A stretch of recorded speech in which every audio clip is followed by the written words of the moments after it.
Hi friends, Padmas mini കിച്ചണിലേക്ക് എല്ലാവർക്കും സ്വാഗതം. നാടൻ മീൻ ഫ്രൈ ആണ് ഇന്നത്തെ സ്പെഷ്യൽ. വളരെ വ്യത്യസ്തമായാണ് ഞാനിത് തയ്യാറാക്കുന്നത്. കൊതിയൂറുന്ന ടേസ്റ്റും മണവും മുന്നിട്ട് നിൽക്കുന്ന ഫ്രൈഡ് റെസിപ്പി എങ്ങനെയാണെന്ന് നോക്കാം. ആദ്യം ഒരു പാത്രത്തിൽ 2 ടേബിൾ സ്പൂൺ കാശ്മീരി ചില്ലി ഇട്ട് കൊടുക്കാം.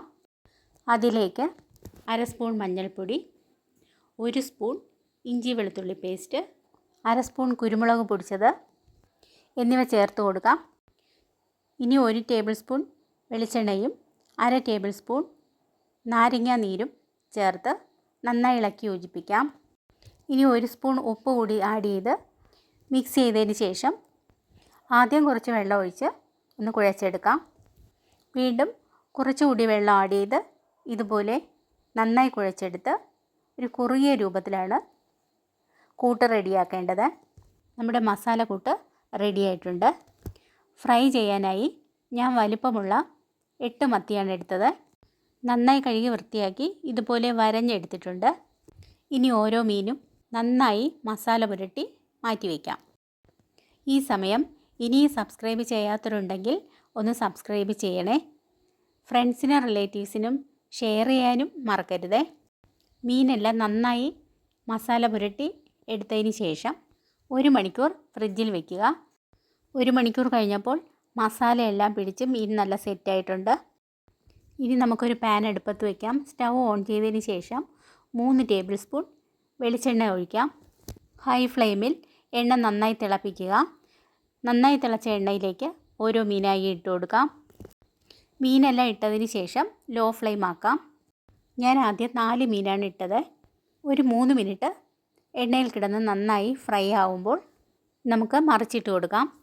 ഒരു സൈഡ് നന്നായി മുരിഞ്ഞിട്ടുണ്ട്. എല്ലാം ഇതുപോലെ മറിച്ചിട്ട് കൊടുക്കാം. മറു സൈഡും ഇതുപോലെ 3 മിനിറ്റ് ഫ്രൈ ചെയ്തെടുക്കുക. നല്ല നാടൻ ഫ്രൈയുടെ മണം വരുന്നുണ്ട്. അതുപോലെ തന്നെ സൂപ്പർ ടേസ്റ്റുമാണ്.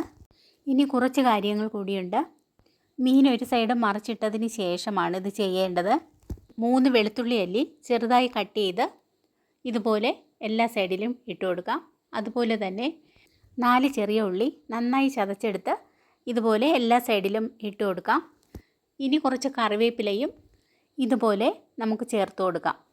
ഇത് 3ഉം ചേർക്കുമ്പോൾ സൂപ്പർ മണവും അതിലേറെ വളരെ ടേസ്റ്റുമാണ്. നാടൻ രീതിയിൽ ഇങ്ങനെ ഫ്രൈ ചെയ്തെടുക്കുന്ന മീനുണ്ടെങ്കിൽ ചോറിന് വേറെ കറി ഒന്നും വേണ്ട. ഏത് മീനായാലും നമുക്കിതുപോലെ ഫ്രൈ ചെയ്തെടുക്കാം. നമ്മൾ ആദ്യം ഫ്രൈ ചെയ്തെടുത്ത മീനുകളെല്ലാം നന്നായി പാകമായിട്ടുണ്ട്. ഇനി നമുക്ക് ഒരു പാത്രത്തിലേക്ക് മാറ്റാം. ബാക്കിയുള്ളവയും ഇതുപോലെ തന്നെ നമുക്ക് ഫ്രൈ ചെയ്തെടുക്കാം. വളരെ ടേസ്റ്റിയായ ഈ നാടൻ ഫ്രൈ നിങ്ങൾ ഇങ്ങനെ തന്നെ ഉണ്ടാക്കി നോക്കൂ. ഫീഡ്ബാക്ക് അറിയിക്കാനും മറക്കരുതേ. എല്ലാ മീനും ഇതുപോലെ റെഡിയാക്കി എടുത്തിട്ടുണ്ട്. എൻ്റെ സൂപ്പർ നാടൻ ഫിഷ് ഫ്രൈയുടെ റെസിപ്പി നിങ്ങൾക്ക് ഇഷ്ടമായോ? ഇഷ്ടമായെങ്കിൽ സബ്സ്ക്രൈബ്, ഷെയർ, ലൈക്ക്, കമൻറ്റ് എന്നിവ ചെയ്യണേ. ബെൽ ബട്ടൺ കൂടി ക്ലിക്ക് ചെയ്യണേ.